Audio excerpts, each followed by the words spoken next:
આવે ત્યારે આવી ગયા રોહિતભાઈ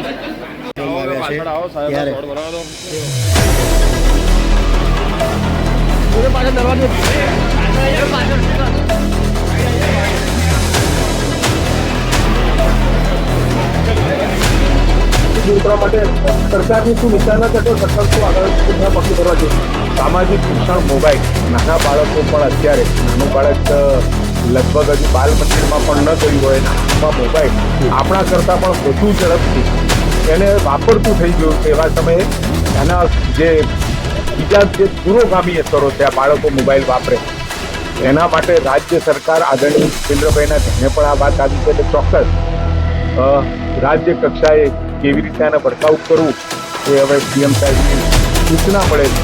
ચોક્કસ આ સામાજિક શિક્ષણને રોકવા માટે પહેલાં તો કુટુંબ તૈયાર થાય, સમાજ તૈયાર થાય, કોઈ પણ કાયદો બને તો એ કાયદા માટે સામાજિક શિક્ષણ જ્યાં જ્યાં હોય ત્યાં સમાજે તૈયાર થવું પડે, કુટુંબે તૈયાર થવું પડે અને વ્યક્તિઓએ પણ તૈયાર થવું પડે. એના માટે કાયદો તો આપણે બનાવ્યું અને ભવિષ્યમાં બનશે પણ ખરો, કારણ કે આ સામાજિક શિક્ષણની ચિંતા સરકાર લેવલે અને સમાજ લેવલે પણ અન્ય ઘણા બધા પ્લેટફોર્મ ઉપરથી આપણને જોવા મળે છે. એટલે ચોક્કસ જે ભૂતકાળ અને એ ભૂતકાળને ખોદવાનો કોઈ અર્થ નથી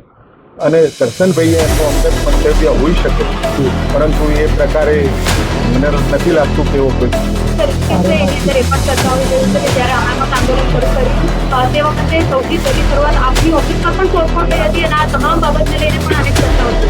સમાજનો આક્રોશ હતો, લાગણી અને ખોટી રીતે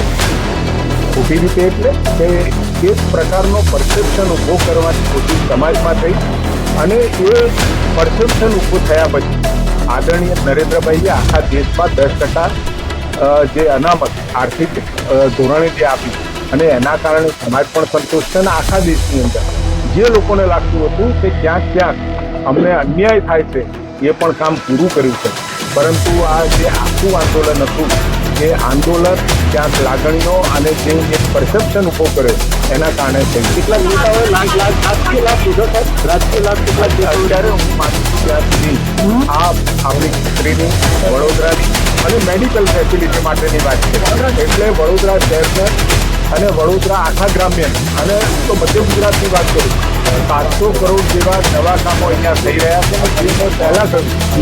કે મલ્ટી સ્પેશિયાલિટી સગવડો વડોદરામાં જ મળી રહે મધ્ય ગુજરાતને એ પ્રકારની વ્યવસ્થામાં અત્યારે વડોદરા પણ આગળ વધી રહ્યું છે ને સરકાર પણ એ વાત પૂરી કરવા માટે તત્પર છે.